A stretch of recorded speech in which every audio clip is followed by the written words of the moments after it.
हरे कृष्णा। तो चलिए आज मैं आप सभी को सुनाती हूँ बरूथनी एकादशी व्रत कथा, क्योंकि इस बार हो रही है बरूथनी एकादशी। और इस एकादशी को अगर हम इस कथा को नहीं सुनते तो हमारी एकादशी व्रत पूर्ण नहीं माना जाता, क्योंकि एकादशी व्रत होता है भगवान विष्णु को समर्पित। और इस विष्णु व्रत को समर्पित इस एकादशी व्रत पर हमें ये बरूथनी एकादशी व्रत कथा जो इस बार हो रही है, इस व्रत की कथा को हमें अवश्य सुनना चाहिए अपने व्रत को पूर्ण करने के लिए।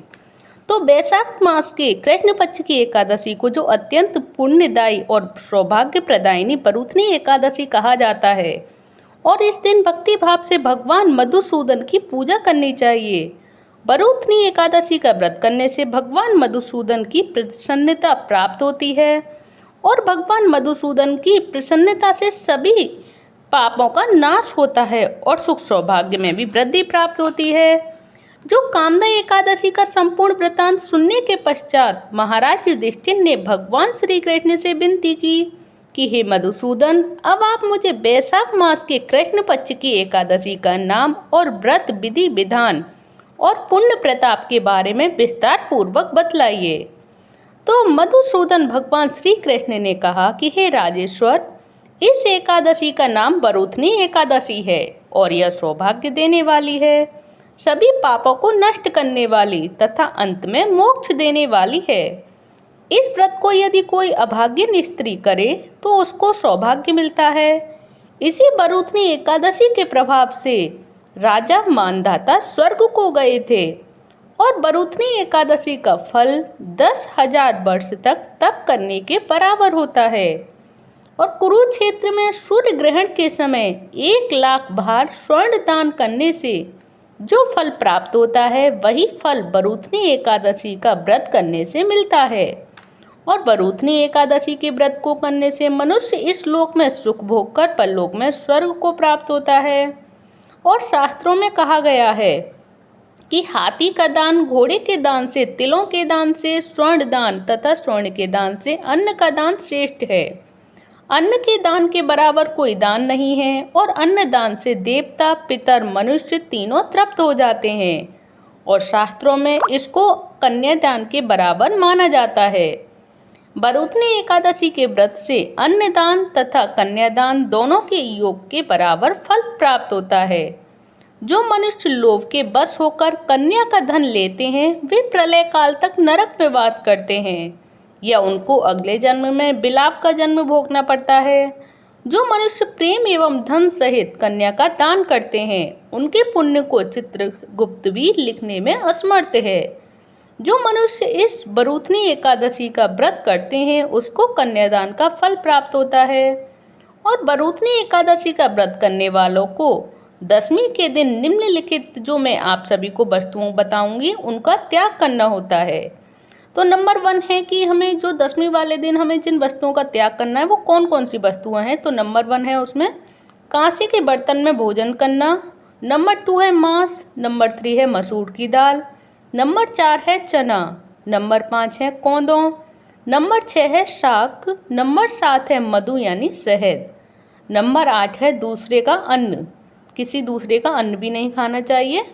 और नंबर 9 है दूसरी बार भोजन करना, यानी एक बार ही भोजन करना चाहिए। एवं 10 स्त्री प्रसंग। व्रत वाले दिन जुआ नहीं खेलना चाहिए तथा शयन भी नहीं करना चाहिए। और उस दिन पान खाना, दातुन करना, दूसरे की निंदा करना तथा चुगली करना एवं पापी मनुष्यों के साथ बातचीत करना सब त्याग देना चाहिए। और उस दिन क्रोध तथा मिथ्या भाषण भी नहीं करना चाहिए। तो हे राजन, जो मनुष्य विधिवत इस एकादशी का व्रत करते हैं, उसको स्वर्गलोक की प्राप्ति होती है। अतः प्रत्येक मनुष्य को यह व्रत अवश्य करना चाहिए तथा पापों से डरना चाहिए। इस व्रत के महात्म को पढ़ने तथा सुनने मात्र से 1,000 गोदान का फल प्राप्त होता है, और इसका फल गंगा स्नान के फल से भी अधिक बड़ा होता है। और चलिए अब जान लेते हैं बरूथनी एकादशी व्रत कथा। ये तो रहा था बरूथनी एकादशी व्रत का महात्मा और पूजा विधि की, हमें कैसे भगवान को प्रसन्न करना है, कैसे व्रत करना है। तो अब सुनाते हैं हम वैशाख कृष्ण पक्ष की बरूथनी एकादशी व्रत कथा। प्राचीन काल में नर्मदा तट पर मानधाता नामक राजा राज्य करता था, और वह अत्यंत ही दानशील और तपस्वी राजा था। एक दिन तपस्या करते समय जंगली भालू राजा मानधाता का पेड़ चबाने लगा।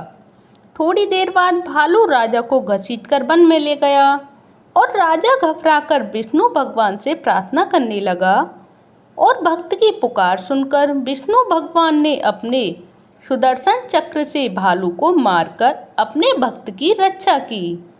और भगवान विष्णु ने राजा मानधाता से कहा कि हे वत्स, मथुरा में मेरी 12 अवतार मूर्ति की पूजा बरूथनी एकादशी का व्रत रखकर करो। उसके प्रभाव से मैं तुमको पुनः तुम्हारे अपने पैरों को प्राप्त कर सकोगे। तुम अपने पैरों को फिर से प्राप्त करोगे इस व्रत को पूर्ण करके, और यह तुम्हारा पूर्व जन्म का अपराध था।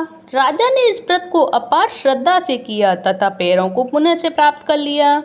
और इस व्रत में हमें फलाहार क्या करना चाहिए ये भी जान लीजिए। तो इस व्रत के फलाहार के लिए इस दिन खरबूजे का सागर लेना चाहिए और खरबूजा व अन्य फल, आलू व दूध की बनी वस्तुएं भी ले सकते हैं।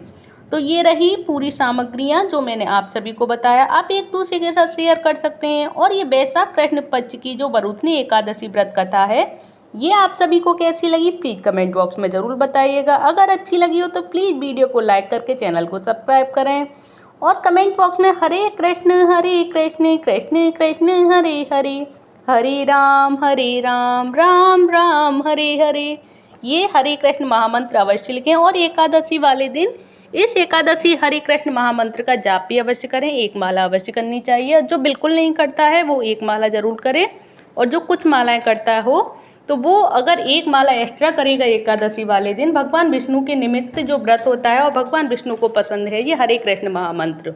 तो मैं आप सभी से कहूँगी इस हरे कृष्ण महामंत्र का जाप अवश्य से अवश्य करें। जो कुछ मालाएं करता हो वो एक माला एक्स्ट्रा करे एकादशी वाले दिन, और जो बिल्कुल भी माला नहीं करता हो तो वो एक माला तो हरे कृष्ण महामंत्र की भगवान विष्णु के को प्रसन्न करने के लिए अवश्य से अवश्य करे।